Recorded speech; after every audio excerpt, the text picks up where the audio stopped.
هنا تنتهي الحكاية بعد 13 عام قضاها في ليستر سيتي. جيريمي فاردي يعلن رحيله عن النادي بعد 13 موسم متتالي، حقق معه العديد من النجاحات. وكان جيريمي فاردي اختار العشق والنادي على الأموال، لأنه في مقولة شهيرة كان أكدها أنه عندما اتصل به ليستر سيتي، وعندما أراده ليستر سيتي، العديد من الأندية رفضته ولم يجد إلا ليستر سيتي، حيث أصبح مع هذا النادي نجم أول ونجم تاريخي في هذا النادي.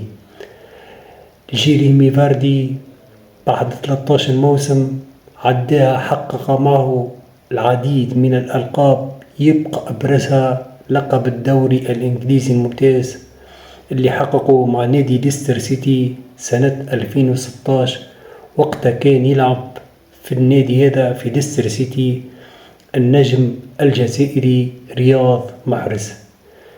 جيريمي فاردي الهداف التاريخي لليستر سيتي، الأكثر مشاركة مع النادي هذا في تاريخ الدوري الإنجليزي الممتاز.